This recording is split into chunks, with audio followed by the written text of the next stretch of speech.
à tous, bienvenue pour cette nouvelle vidéo. Donc comme je vous ai demandé sur mon groupe Facebook, je vous mets la vidéo de celle qui a été le plus demandée. Du coup c'est le flip cup avec les grosses cellules. Là comme vous pouvez voir, j'ai mis mes 2 gouttes de silicone dans mon vert turquoise. J'ai bien mélangé mes couleurs, donc vert turquoise, rouge carmin, noir, bleu ultramarine, blanc, vert permanent foncé, turquoise foncé et vert jaunâtre. Donc c'est un flip cup qui rentre dans ma série de flip cup de chaque marque. Là j'ai une marque spécifique. Pour ce qui est des mélanges, j'ai pris mon médium comme d'habitude avec 70% de colle et 30% d'eau. J'ai mis 2 parts de médium pour une part de peinture acrylique. Pour chaque couleur, j'ai 25 g de peinture et 50 g donc de médium. Au niveau du silicone, il y a 2 gouttes dans chaque couleur comme la première que j'ai faite avec vous. Donc là, je prépare mon flip cup avec 2 couches de chaque couleur.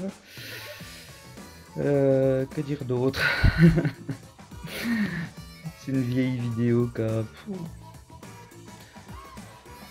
plusieurs semaines largement. Ça fait 15 jours que j'ai repris les cours, j'ai pas eu le temps de peindre, donc j'ai que quelques vidéos qui me restaient comme ça en stock. J'ai un peu du mal à choper le rythme et me libérer un peu de temps pour peindre. J'ai pas peint, ça me manque trop.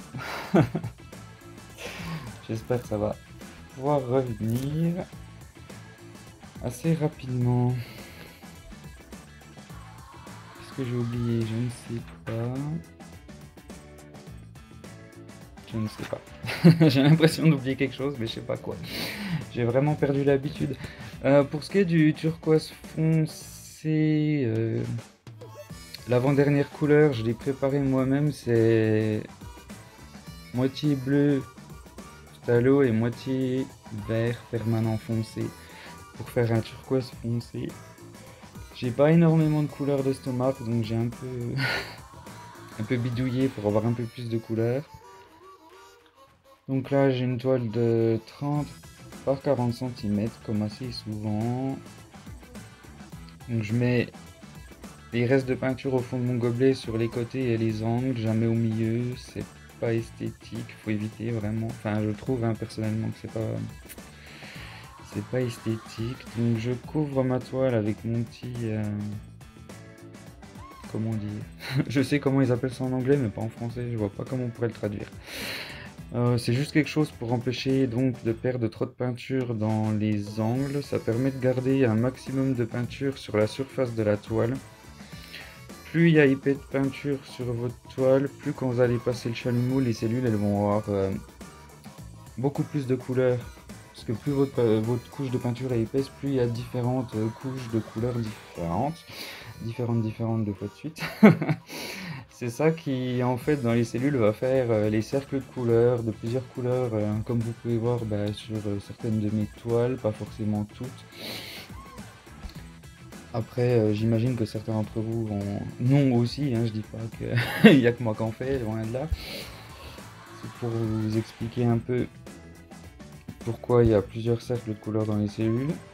Ça provient également aussi de l'opacité de vos couleurs. Ça veut dire qu'en fait, quand vous faites des flip cups, des swipes, ce genre de choses, pour avoir des belles cellules, il faut bien avoir des couleurs transparentes, des couleurs semi-opaques ou semi-transparentes et des couleurs opaques. C'est ça qui fait, c'est vraiment la superposition des différentes opacités, densités qui fait qu'on obtient de belles cellules. Donc là, comme vous pouvez voir, j'étire mes cellules. Mais à la fin, je les étire tellement qu'elles sont énormes et je les aime plus trop au final. J'avais vraiment envie de m'amuser et d'étirer au maximum mes cellules. C'était vraiment pas dans un but esthétique, c'était vraiment pour m'amuser. Parce que plus on étire des cellules, plus on a tendance à les déformer et avoir une forme plus lisse, gracieuse. Moi j'aime bien quand elles sont relativement rondes. Là comme vous pouvez le voir, j'ai beaucoup étiré sur le haut pour vous, là le bas. Et on voit bien que toutes mes cellules elles ont une pointe dans ce sens là. Donc voilà, plein de cellules avec plein de cercles de couleurs, comme je vous disais, hein, dû aux différentes opacités, densité de peinture. Comme d'habitude, si vous avez des questions, n'hésitez pas à me les laisser en commentaire. Un petit like si vous avez apprécié la vidéo. Abonnez-vous si vous souhaitez recevoir les notifications quand je poste une nouvelle vidéo. Et pensez à rejoindre mon groupe Facebook Acrylic Pouring avec Steven si vous voulez venir partager votre travail, tout ça. Facebook, je suis quand même beaucoup plus présent que YouTube, donc c'est quand même plus rapide et mieux. Voilà, voilà. Je vous dis à tous merci et à très bientôt.